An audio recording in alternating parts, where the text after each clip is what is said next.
नमस्कार, आप देख रहे हैं खबर उत्तर प्रदेश। मैं हूं आपके साथ तन्वी। रुक करते हैं खबरों का, लेकिन उससे पहले नजर डालते हैं इस वक्त की हेडलाइंस पर। उत्तर प्रदेश माध्यमिक के बाद अब प्रदेश के कौशल विकास केंद्रों में अखबार पढ़ना अनिवार्य, 2 अखबार पढ़ना जरूरी। पुलिस मुठभेड़ में पैरों में गोली लगने से इलाहाबाद हाईकोर्ट खफा, कहा सजा देना न्यायपालिका का काम। यूपी में विशेष मतदाता पंजीकरण अभियान आज से चलेगा। सभी बूथों पर बीएलओ दिखाएंगे मसौदा मतदाता सूची। यूपी मुख्यालय ने जारी किया प्रमोशन आदेश, 4 अधीक्षण अभियंता बने मुख्य अभियंता लेवल 2। मेरठ में दुष्कर्म पीड़िता के इलाज के दौरान मौत, 5 दिन से अस्पताल में भर्ती थी पीड़िता, परिजनों ने दुष्कर्म का लगाया था आरोप। यूपी में घने कोहरे और शीतलहर का अलर्ट, 1 फरवरी से पलटेगा मौसम, झमाझम बारिश से और बढ़ेगी ठंड। आप देख रहे हैं के न्यूज़, खबरों का सारथी।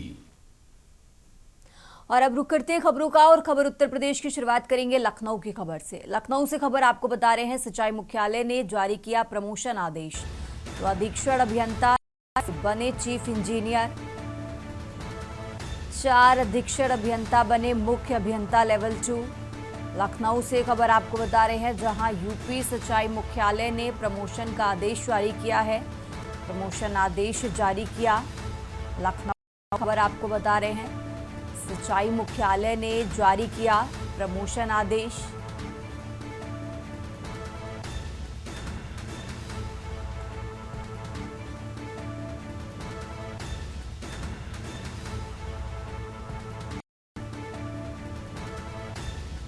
तो यूपी सिंचाई मुख्यालय ने जारी किया प्रमोशन आदेश। लखनऊ से खबर आपको बता रहे हैं, सिंचाई मुख्यालय ने जारी किया प्रमोशन आदेश।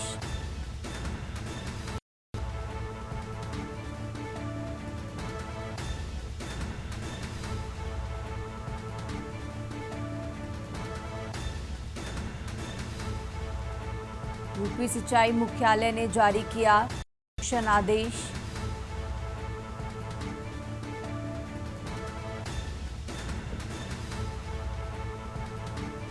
तो अधीक्षण अभियंता से बने चीफ इंजीनियर। लखनऊ से खबर आपको बता रहे हैं, 4 अधीक्षण अभियंता बने मुख्य अभियंता लेवल 2।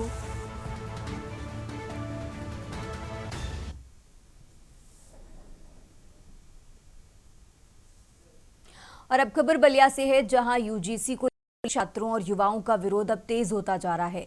जिले में सवर्ण समाज से जुड़े नेताओं की चुप्पी को लेकर एक अनोखे तरीके से प्रदर्शन किया गया। प्रदर्शनकारियों ने मंत्री, सांसद और विधायकों की तस्वीरों के मुंह पर लाल टेप लगाकर अपना विरोध दर्ज कराया और आरोप लगाया कि यूजीसी जैसे गंभीर मुद्दे पर किसी भी सवर्ण नेता ने खुलकर आवाज नहीं उठाई। इस विरोध प्रदर्शन में बीजेपी मंत्री दयाशंकर सिंह, सांसद नीरज शेखर और जिलाध्यक्ष संजय मिश्रा की तस्वीरों पर टेप लगाकर नाराजगी जताई गई। नहीं, सपा सांसद सनातन पांडे और बसपा विधायक उमाशंकर सिंह की तस्वीरों को भी प्रदर्शन में शामिल किया गया, जिससे ये साफ हो गया कि विरोध किसी एक पार्टी तक सीमित नहीं है। छात्रों और युवाओं का कहना है कि यूजीसी से जुड़े फैसले उनके भविष्य से जुड़े, लेकिन बलिया के किसी भी बड़े नेता ने इस पर ना तो कोई विरोध किया और ना ही कोई ठोस बयान दिया है। प्रदर्शनकारियों ने नेताओं की चुप्पी को जनता के विश्वासघात बताया।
और अब खबर चित्रकूट से है, जहां चित्रकूट जनपद में यूजीसी बिल के विरोध में सवर्ण संगठनों ने एक होकर तहसील मुख्यालय में सरकार के खिलाफ जमकर विरोध प्रदर्शन किया और शहर मुख्यालय में मार्च निकालते हुए जिलाधिकारी के माध्यम से महामहिम राष्ट्रपति को ज्ञापन भेजा।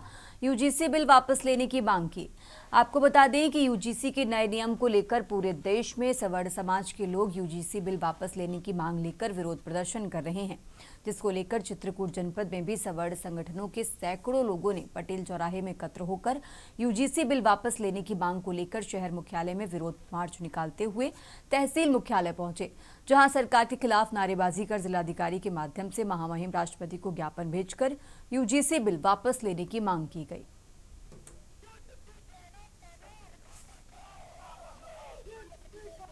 आज हम यूसीसी के जो काला कानून आया उस एक्ट के विरोध पे, हम किसी जाति उसके विरोध पे नहीं है, लेकिन जो हमारे बच्चों के साथ एक असमानता का कानून लाया गया है उस एक्ट के हम लोग विरोध में आज प्रदर्शन कर रहे हैं। क्या मांगे, क्या किया जाए? हमारी प्रमुख मांगे ये हैं कि जो जांच कमेटी है, जो विश्वविद्यालयों में जांच कमेटी बनाई जाए, अगर एससी ओबीसी को शामिल किया गया तो जनरल को भी शामिल किया जाए।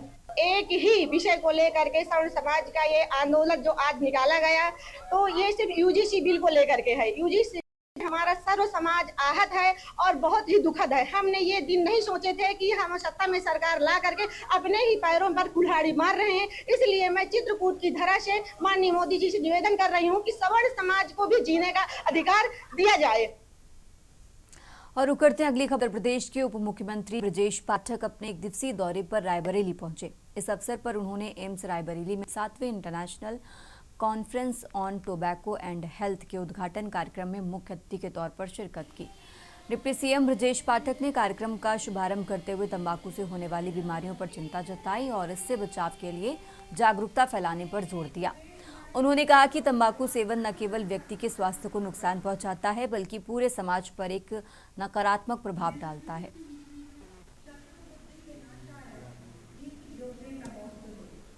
आज रायबरेली एम्स में तंबाकू नियंत्रण पर राष्ट्रीय सेमिनार था। राष्ट्रीय सेमिनार के माध्यम से अपने प्रदेश के हम सभी युवाओं से और नागरिकों से अपील करते हैं कि सभी लोग तंबाकू से बने उत्पाद जैसे सिगरेट, बीड़ी, हुक्का या खैनी या जो गुटखा खाते हैं, इनका उपयोग एकदम बंद करें। ये स्वास्थ्य के लिए हानिकारक है। ये cancer, heart attack, brain haemorrhage जैसे गंभीर रोगों को जन्म देती है। हमें तंबाकू के उपयोग को एकदम प्रदेश में बंद करना है। इसके लिए सेमिनार बड़े अवेयरनेस को लेकर के आया है। मैं कार्यक्रम के आयोजन के लिए एम्स रायबरेली को और विशेष रूप से भारत सरकार को बहुत बहुत धन्यवाद देता हूं कि उत्तर प्रदेश राज्य में आपने इस नेशनल कॉन्फ्रेंस का आयोजन किया है। सबसे बड़ी बात है कि जो आंकड़ा है वो हमारे लिए बहुत चुनौतीपूर्ण है। 27 करोड़ लोग पूरे देश में तंबाकू या तंबाकू से बने उत्पादों का सेवन कर रहे हैं। हम अपने युवाओं को तंबाकू के सेवन से बचाएंगे और प्रदेश को और देश को माननीय मोदी जी के नेतृत्व में विकसित भारत के संकल्प को पूरा करने के लिए काम करें। और अब खबर कन्नौज से है, जहां सपा प्रमुख ने बड़ा बयान देते हुए लोगों की सरकार द्वारा कराए जाने वाले सेंसस से सावधान रहने की सलाह दी है। वहीं कोविड से बचाव की लगवाई गई वैक्सीन एक बार फिर सवालों से घेरते हुए भाजपाइयों पर सोने की जमाखोरी कर कीमतें बढ़ाने का आरोप लगाया है। उन्होंने कहा कि सेंसस में जातीय जनगणना व कोविड वैक्सीन लगवाने के बाद हुई मौतों को भी शामिल किया जाना चाहिए। तंज कसते हुए कहा कि कोविड वैक्सीन आने के बाद हुई बहुत सारी मौतों के आंकड़े उपलब्ध होने पर ही स्वास्थ्य विभाग कुछ इलाज निकाल तलाश सकेगा।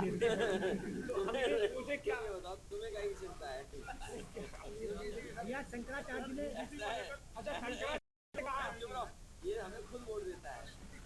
तो अभी पीडीए ने हराया है, तुम बीजेपी चक्कर मत लो। अच्छा जैसे कि यूजीसी को लेकर जो सुप्रीम कोर्ट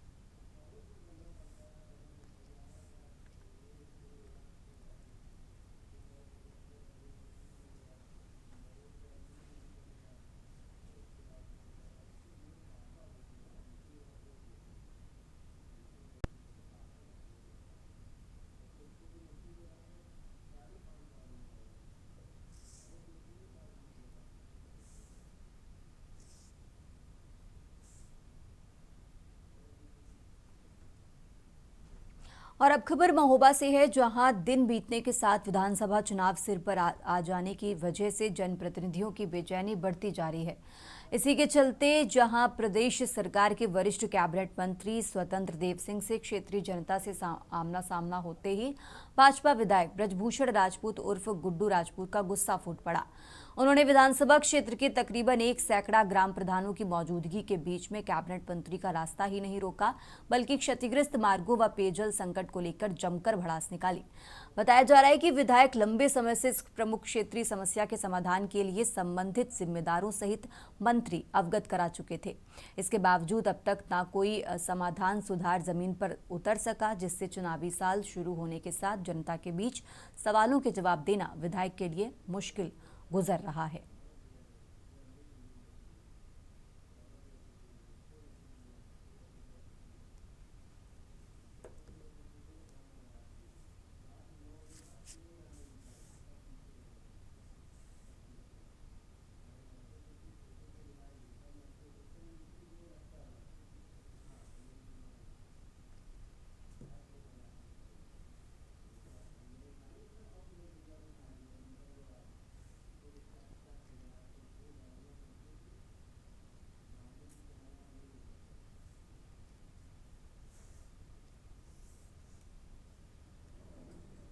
योजना ये देश के यशस्वी प्रधानमंत्री माननीय नरेंद्र मोदी जी की योजना है और मोदी जी की योजना को धरातल पर पहुंचाने के लिए, उसका कार्य पूर्ण कराने के लिए किसी को भी अगर रोकने की जरूरत पड़ेगी, घेराव करने की जरूरत पड़ेगी, रोकूंगा।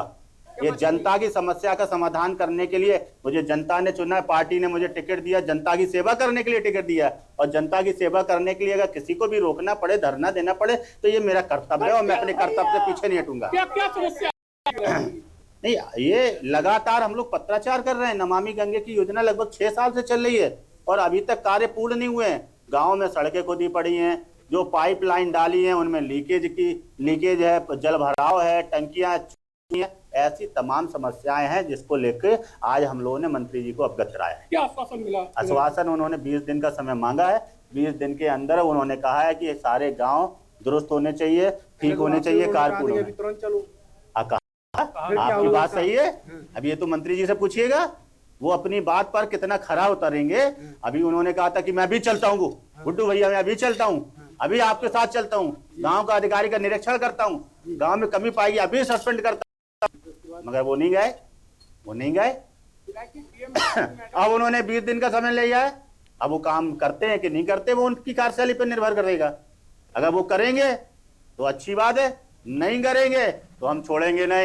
ये मोदी जी की योजना है। हाँ, यही कहा है हमने। या आपने अभी कहा था चलने के लिए, फिर बोले नहीं, तो उन्होंने कलेक्टर, हमने कहा नहीं कलेक्टर तो बैठना ही पड़ेगा, कार्यक्रम में क्यों जाएंगे हम? भाई हमारे लिए जरूरी है, जनता के काम जरूरी है, आपको निरीक्षण करना जरूरी है। यहाँ गांव के लोग परेशान है, 50-60 प्रधान यहाँ पे आए हुए हैं, इसका मतलब है कि काम अच्छा नहीं हो रहा है, काम सही नहीं हो रहा है। तो कार्यक्रम हम तो छोड़ देंगे, कार्यक्रम हमारे लिए महत्वपूर्ण नहीं रखते हैं। जनता की सेवा हमारे लिए महत्वपूर्ण है। योजना सही से चल रही है, धरातल पर उतर रही है कि नहीं उतर, यही तो मंत्री जी का कर्तव्य है। खबर उत्तर प्रदेश में। फिलहाल यहाँ रुकेंगे एक छोटे से ब्रेक के लिए।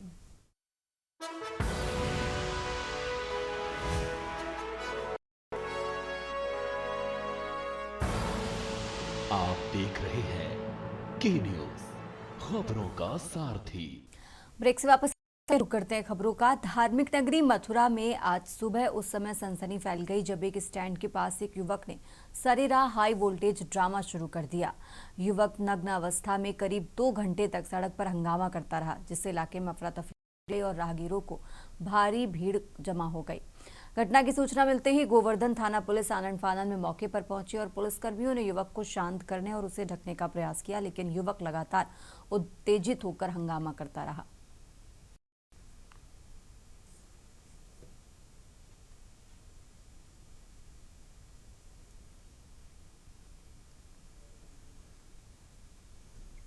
और अब खबर हमीरपुर से है, जहां मौदहा कोतवाली क्षेत्र के वार्ड नंबर 2 में सिर पर पक्की छत का सपना पूरा होने से पहले पीएम योजना के लाभार्थी परिवार के मुखिया की मौत हो गई। मृतक प्रधानमंत्री आवास का निर्माण कराने के लिए पुराना कच्चा मकान ढहा रहा था, तभी भरभरा कर गिरी मिट्टी की दीवार के मलबे की चपेट में आने से उसकी मौत हो गई।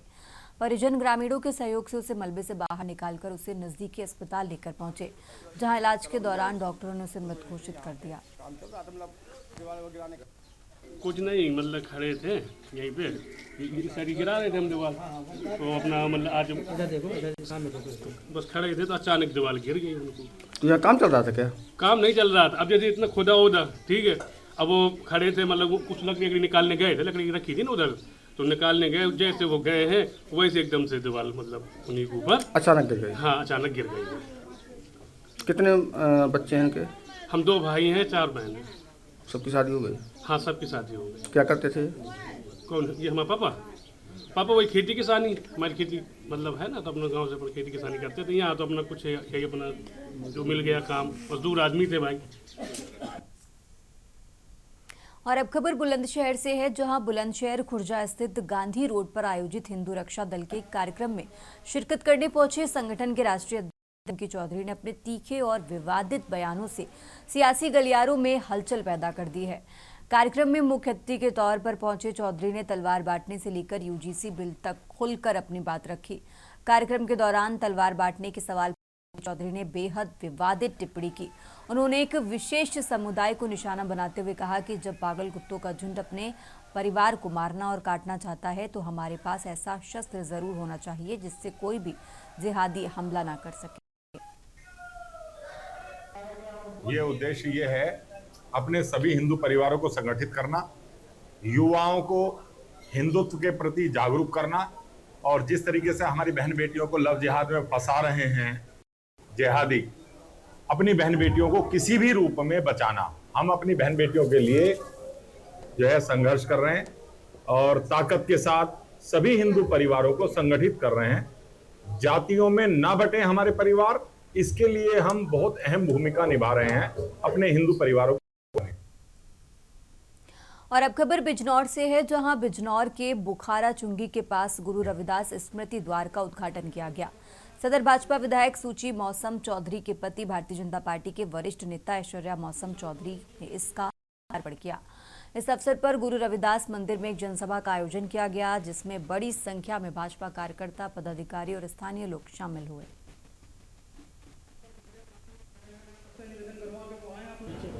1 तारीख को अपने गुरु महाराज जी की जयंती है और ये मेरा सौभाग्य है हर वर्ष इस वर्ष भी, हर वर्ष की बात इस वर्ष भी मैं यहाँ उपस्थित हूँ और गुरु महाराज जी के नाम का यहाँ पर स्मृति द्वार बना है। आज उसका लोकार्पण हम सभी लोगों ने किया है और यहाँ पर समाज के सभी मौजूद लोग उपस्थित हैं, उन सब का मार्गदर्शन और आशीर्वाद प्राप्त हुआ है। हमारे पत्रकार बंधु, आज इस मुकद्दस मौके पर मैं मौसम भाई के साथ व्यक्तिगत रूप से खड़ा हूँ, मेरी टीम के भी बहुत लोग उनके साथ हैं। मौसम भाई ने ये प्रयास रखे पहले से ही, इनकी सोच गरीबों के प्रति, दबे कुचलों के प्रति हमेशा इनके पिताजी की भी सोच रही है। और अब खबर कानपुर से है, जहां जिलाधिकारी जितेंद्र प्रताप सिंह को अचानक चौबेपुर विकासखंड कार्यालय स्थित सीएचसी का निरीक्षण करने पहुंचे। उन्होंने ब्लॉक सहित सीएचसी परिसर में पर्याप्त सफाई व्यवस्था न पाकर नाराजगी जताई। चिकित्सकों को अनुपस्थित पाकर जिम्मेदारों से नाराजगी जताते हुए सुधार कराने के निर्देश दिए। अधिकारियों को आम लोगों तक विकास व जन कल्याणकारी योजनाओं का लाभ पहुंचाने पर भी जोर दिया गया।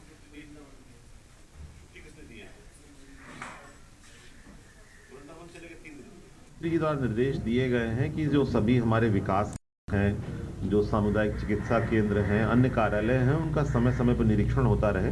इसी क्रम में आज 30 जनवरी में मेरे द्वारा विकासखंड चौबेपुर का और हमारा जो सीएचसी चौबेपुर है, इसका निरीक्षण किया गया है। और यहाँ सीएचसी चौबेपुर में कई चिकित्सक पोस्टेड हैं, कुछ लोग इसमें एब्सेंट हैं, कुछ लोग अनऑथराइज एब्सेंट दिखाई पड़ रहे हैं क्योंकि उनकी कोई रिकॉर्ड मूवमेंट रजिस्टर में भी नहीं है। और यहाँ पे जो अन्य व्यवस्थाएं हैं उसमें इम्प्रूवमेंट की भी ज़रूरत है। जो उनके पास मशीन है डेंटल एक्सरे की और डेंटल टेबल अब इस्तेमाल स्टार्ट नहीं हुआ है। और अब खबर बाराबंकी से है, जहां बाराबंकी में गणतंत्र दिवस की रात सनसनीखेज लूट की वारदात को बाराबंकी पुलिस ने बेनकाब कर दिया है। स्वाट सर्विलांस और थाना जहांगीराबाद पुलिस की संयुक्त टीम ने 8 अंतर जनपदी लुटेरों को गिरफ्तार कर उनके पास से लूट का माल और अवैध असलहे बरामद किए हैं। पुलिस जांच में चौंकाने वाला खुलासा हुआ है कि फिशरीज फार्म पर काम करने वाले कर्मचारी ने ही लालच में आकर अपने साथियों के साथ मिलकर लूट की घटना को अंजाम दिया। 25/26 की रात में लगभग 2 से 2:30 बजे के बीच में थाना जहांगीराबाद क्षेत्र में एक मछली फार्म है, वहाँ पे एक घटना घटित हुई जिसमें समीउल्लाह और दरोगा द्वारा पुलिस को सूचित किया गया। इसमें उनके द्वारा बताया गया कि 4 लोग उनका मछली फार्म हाउस है, जिसमें 4 लोग अंदर घुसे और अंदर वहाँ पे कुछ कर्मचारी थे, उनको कवर करके वहाँ से लगभग 4,80,000 रुपये नगद, 5 मोबाइल फ़ोन और CCTV का DVR, ये सामान वहाँ से उठा करके ले गए।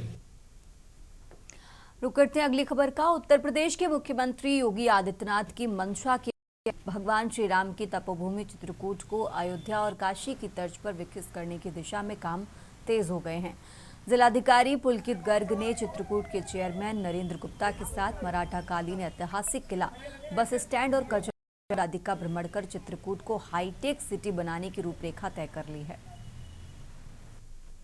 ये देखिए, यहाँ पे काफ़ी ऐतिहासिक और यहाँ पे एक ऐसा स्थल है जो पूरे हमारे शहर का एक मुख्य टूरिज्म के पॉइंट ऑफ व्यू से और यहाँ लोकल सिटीजन्स के पॉइंट ऑफ व्यू से। तो हम हमारा चेयरमैन साहब के साथ ये निरीक्षण इसका किया गया है कि यहाँ पर एक अच्छा पार्क एक बन जाए जहाँ पे सभी लोग टहलने सुबह शाम आ सकें। पहला इसमें ये रहे। दूसरा, जो पुरानी संरक्षित इमारतें हैं उनको हम और संरक्षित करके वहाँ पे कुछ जो है वहाँ ओपन एयर रेस्टोरेंट हो सकता है, किसी और अन्य प्रकार की ODOP की जो हमारे एक जनपद एक उत्पाद जो हैं वुडन टॉयज़ हैं, उनकी शॉप जो है वो जा सकता है। देखिए, चित्रकूट नगर और चित्रकूट डिस्ट्रिक्ट हेडक्वार्टर में विकास की अपार संभावनाएं हैं। उसी दृष्टिकोण में आज जिलाधिकारी महोदय के साथ जो है नगर के कई जगहों को देखा गया है और चूँकि बढ़ते हुए आबादी के साथ बहुत सारी चीज़ों की आवश्यकता है